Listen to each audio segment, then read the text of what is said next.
November 2023. An ordinary day on Christmas Island suddenly turned extraordinary. The ground began to move. Not from an earthquake, but from something far stranger. Oh my God, look at them. They are everywhere. Without warning, millions of crimson creatures flooded the streets. This is absolutely incredible. I mean, this is just phenomenal. The roads are completely covered. But this invasion was not a disaster. It was nature's most spectacular show, and it happens every single year. Christmas Island sits isolated in the Indian Ocean, 1,550 miles from Australia's mainland. It's a tiny speck of land, only 52 square miles, but it holds one of Earth's most extraordinary natural phenomena. The island is home to an estimated 50 million red crabs, making them the most dominant species on the island. For most of the year, these crabs remain hidden in the island's rainforest, invisible to the human eye. But when the wet season arrives, something incredible happens. An ancient instinct awakens inside every single one of them. On November 15, 2023, the first signs appeared at dawn. Park rangers noticed unusual movement in the forest understory. Small groups of crabs emerged from their burrows, testing the air and sensing the humidity. Within hours, the trickle became a flood.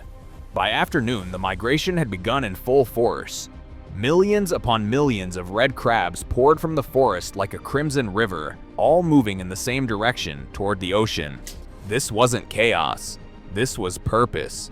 Every crab had the same mission, the same destination, the same biological drive that had been programmed into their DNA for thousands of years. The island's 1,500 human residents knew exactly what was coming. Roads were closed, barriers erected, and special crab crossings installed. But nothing can truly prepare you for the sight of an entire landscape turning red. It moved like a living carpet. The crabs were so dense you could not even see the ground beneath them. This is just absolutely incredible. The migration followed the same ancient routes, pathways carved into the island's geography through countless generations. From the high plateau forests down to the coastal terraces, the crabs marched in an unstoppable wave. They crossed roads, climbed over obstacles, and squeezed under fences. Nothing would stop them from reaching the sea. The most astonishing part was the sheer number. In some areas, there were over 100 crabs per square meter. Local resident David Price had lived on the island for 20 years, but the sight still left him speechless. You never get used to it. Every year, I think I've seen it all, and every year, it is like witnessing it for the first time. It is humbling. You realize the island does not belong to us. We are just visitors in their world. On November 18th, the first wave of crabs reached the ocean.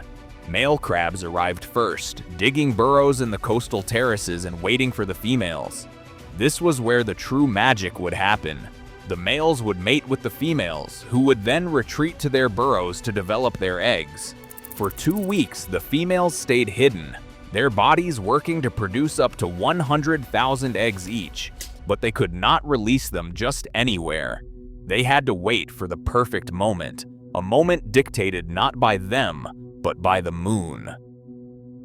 December 2nd, 2023. The moon entered its last quarter, and the ocean responded. High tide came at dawn, the exact window the crabs had been waiting for. At precisely 6:47 in the morning, something extraordinary began. Female crabs emerged from their burrows by the millions, their bodies heavy with eggs. They moved to the water's edge, standing at the threshold between land and sea. Then, in perfect synchronization, they began to shake. The motion released their eggs into the waves. Millions upon millions of tiny larvae dispersed into the ocean in an instant. It was over in minutes. The females turned and began the long journey back to the forest, their duty complete. But for the newly hatched larvae, the struggle was just beginning. Only 1 in 100 would survive to adulthood. The ocean was full of predators, whale sharks, manta rays, and fish of every kind. They converged on Christmas Island's waters, drawn by the sudden abundance of food. The feeding frenzy attracted even more predators, creating a temporary explosion of marine life around the island. Those larvae that survived would spend a month developing in the ocean before returning to land as tiny crabs, barely visible to the naked eye. Then began their own journey inland, a miniature version of the great migration their parents had made. The Christmas Island red crab migration is not just a spectacle, it is a vital ecological process. As the crabs move through the forest, they aerate the soil, spread seeds, and control the growth of vegetation. Without them, the island's ecosystem would collapse. The rainforest depends on the crabs, and the crabs depend on the forest. It is a perfect balance, millions of years in the making. By December 10th, the last stragglers had returned to the forest. The roads reopened. Life on Christmas Island returned to normal, but the island had changed. The forest floor was refreshed, turned over by millions of tiny claws. Nutrients had been redistributed. The ecosystem had been reset for another year. And somewhere in the rainforest, 50 million crabs settled back into their burrows, waiting. Because next November, when the rains come again, they will do it all over. The same routes, the same destination, the same incredible journey. The Christmas Island red crab migration is proof that nature does not need permission to be extraordinary. It does not need an audience. It happens whether we are watching or not. But for those lucky enough to witness it, the memory stays forever. A reminder that we share this planet with forces far older and far more powerful than ourselves. And sometimes, all we can do is step aside and watch in wonder.